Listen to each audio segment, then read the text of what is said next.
Attention. Welcome in hour number 2 of Centers of Attention.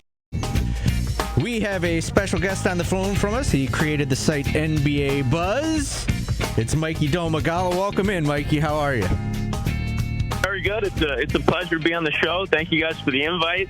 Me and Etan have been in contact for a little bit. He's a follower of NBA Buzz, and here we are. Thanks a lot. What's going on, Mikey?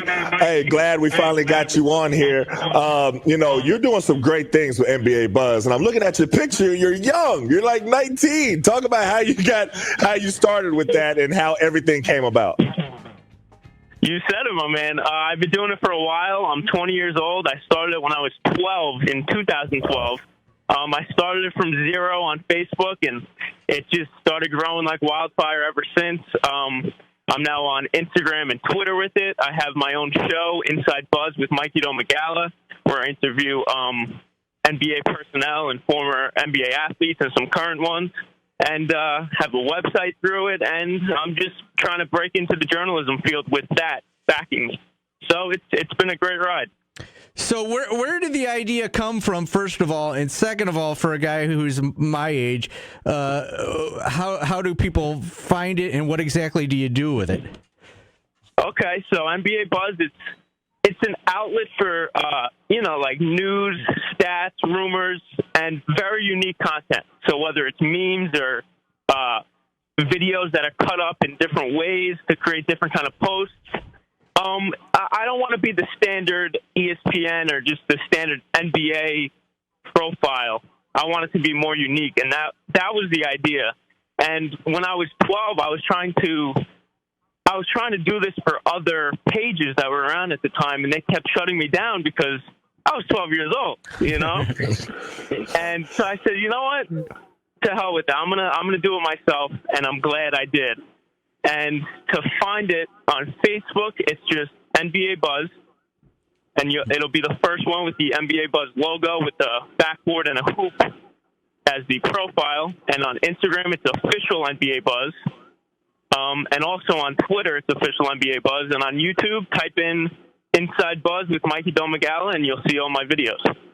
I mean, you're being pretty modest about it. You got 2 million followers on Facebook. I mean, it's little more than just a little site that you're talking about basketball. You know what I'm saying? I mean, let's be honest with you. And I want to know, how do you get some of the information that you get? Because it's like breaking news type stuff. It's like, I saw you reported that, Zion's going to be, coming back here in a few days. And it's before a lot of the other sites have even reported on it. I mean, sometimes you'll say, according to this person and recording, but usually sometimes it's breaking news from you. So how do you get your information so quickly? You're 100% correct, and in all honesty, that's how you grow so quick, and that's how I grew so quick with everything. I broke news. I have some NBA contacts in the league, some reporters who I'm friendly with, just from being in the journalism field, who give me some insight sometimes. But also, I have so many NBA insiders and reporters on Twitter with notifications on. So the second they tweet something and they're reliable, I'll get that out, credit them immediately the second I see it, make a unique post about it using Photoshop, and get it out there. So websites and pages like ESPN and all of that, they want to get it through their insiders first. I'm more on the outside looking in, and I touch upon whatever information from whatever source I'm getting it from, and if I see that it's reliable and credible, I post it. So my question is this: you must be doing it while you're in class, while you're walking across the quad, while you're on the bus, on the subway.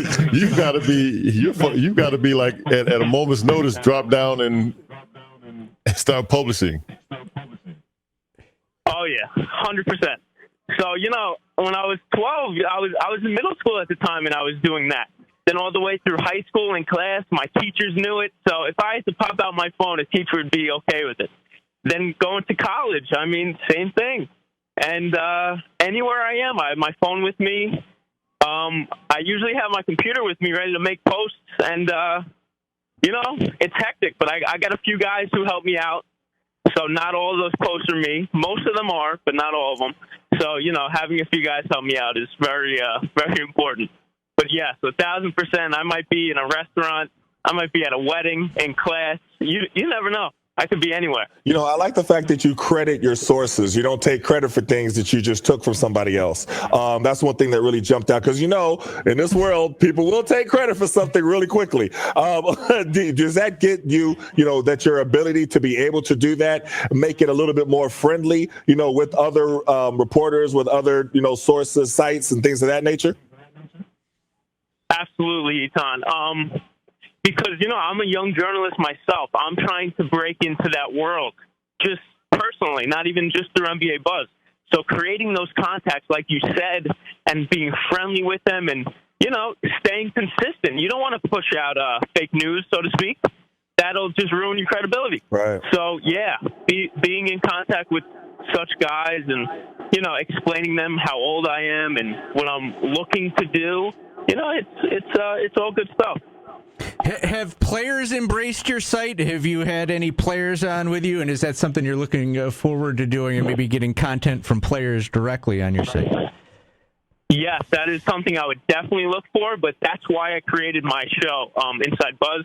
I've had Speedy Claxton, Josh Powell, two-time NBA champion, Derrick Rose is strength and conditioning trainer, so he gave me a lot of insight on D. Rose. Mitchell Creek, the Australian basketball player, and a bunch of other guests. But for followers, I've had, I know Mo Bamba and Aaron Gordon follow it on NBA Facebook, Ben Wallace on Instagram, Ryan Hollins, you know, Etan follows it. It was great to see his follow. A lot of different guys. Chauncey Billups. Chauncey Billups follows. Wally Zerbiak. A ton of different notable people follow it, and it's exciting to see them interacting with the content.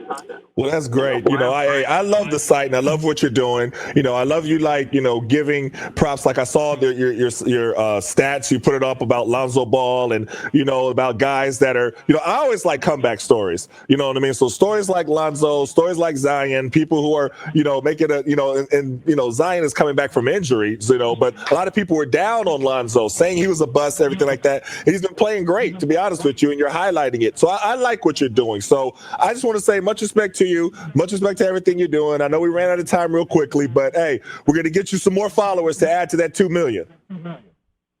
My man, I appreciate it. And Etan, I'd love to have you on my show and to chop it up even more. Oh, for sure. We'll definitely hook that up. I'd love to be on. Be an honor. I appreciate it, guys. Thanks for having me, really. It's an honor. I'm just 20 years old to be on an ESPN show. It's an amazing thing. That's great. Excellent. That is Mikey Domagala from NBA Buzz. You can catch his stuff on Facebook, at his site, Twitter, Instagram. We are on Twitch at Q Sports Talk if you'd like to watch us.